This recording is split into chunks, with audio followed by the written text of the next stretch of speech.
Hello, welcome back. This is Zheng Tao. So today I would like to talk about what and why JAX. So what's JAX?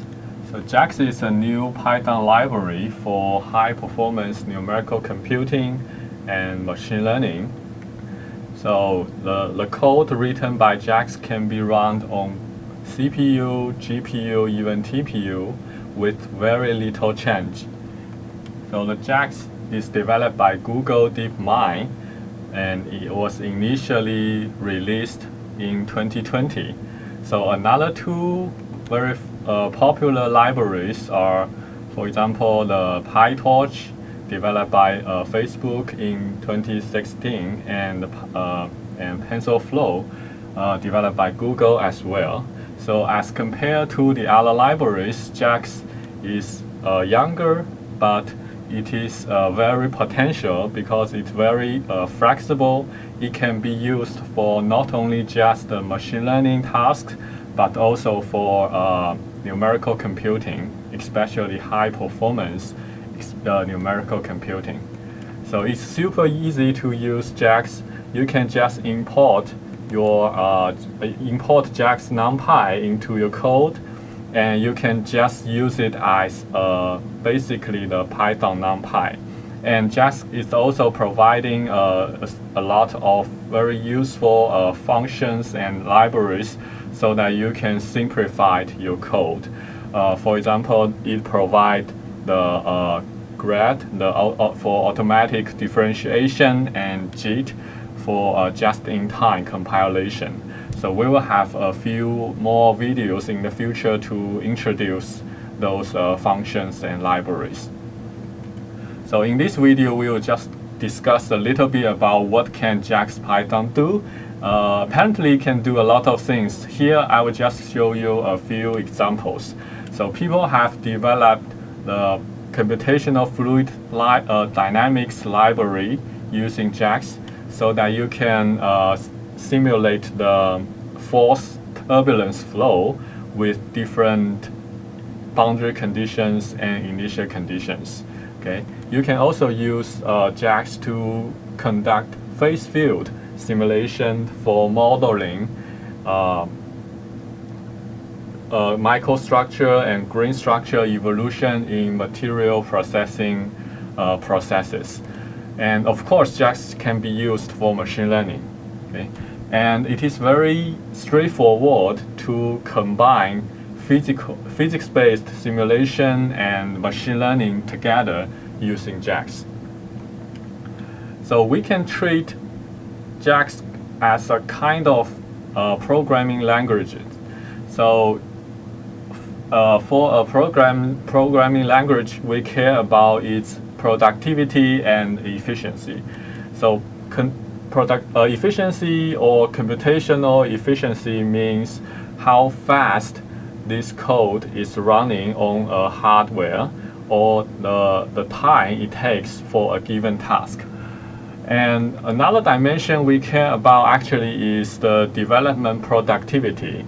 It measures how easy to learn or to write, to read a code, and the time the programmers need to spend on implementing the code for a given task.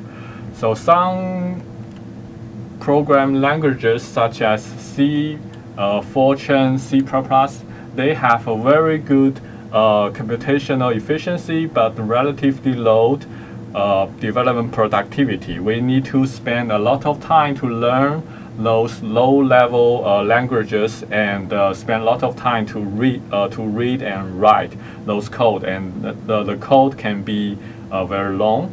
On the other hand, we have some high-level languages such as MATLAB and Python. So those languages or software are very relatively easy to run and write, but typically they run very slow. So actually we are interested in this area, so where we can have both the very high computational efficiency and development productivity. That's why we need JAX. Okay, so JAX basically can have very high productivity. It is very easy to learn, easy to read and write, and you don't need to spend a lot of time to write code in using JAX because it's based on Python. And at the same time, it can also have very high efficiency because people have implemented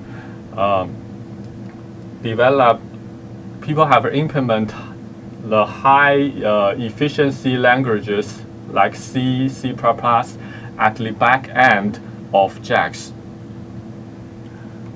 So let's look at an example to compare JAX with other languages.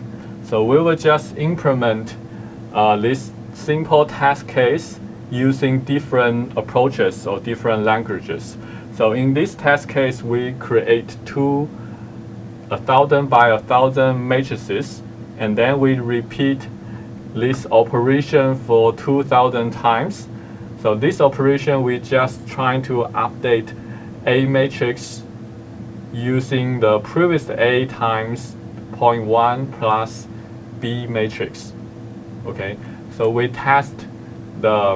want to use different approaches or different way to implement the same case and compare the running time of them. Okay, we tested this case on this CPU platform. So this is the result. So we find that the slowest one is the Python for loop. So in this way, we're using 2 for loops to go through all the elements in this 2-dimensional matrix A, and for each element we compute the elements based on this expression. Okay, so apparently it's not a good idea to implement this 2 for loops in Python, because in Python we're always trying to minimize the number of for loops because they are slow. So we can use this vectorization approach in Python to significantly reduce the running time. So basically, we just write down directly A equal to A times 0.1 plus B. Okay, so that can reduce the running time significantly. However, if we use JAX to implement the same case, we can achieve another 10 times speed up. Okay, and this time is comparable to the time using C++ and Fortran. Okay, so and if we want to just transfer the same JAX code to GPU, we can further expect another time 10 to 100 times speed up, depending on the type of GPU. Okay, and we don't need to change anything of the code for transforming the code to GPU platform. It is a big selling point of JAX, because if we want to transfer your C++ or Fortran code on to a GPU platform, probably you need to rewrite your code using, for example, CUDA. That is not an easy task. Okay. So in summary, we introduced that JAX is a Python library which allows GPU computing with automatic differentiation and just-in-time compilation. And JAX can be used for high-performance computing, simulation, and machine learning. And JAX enables high computational efficiency and high development productivity at the same time. Okay. So in next episodes, we will introduce more features of JAX, for example, a grad and JIT, and I will teach you how to conduct CFD, phase field simulation, and finite element analysis using JAX. Okay, so thank you very much for watching this video. See you in our next episodes. Bye.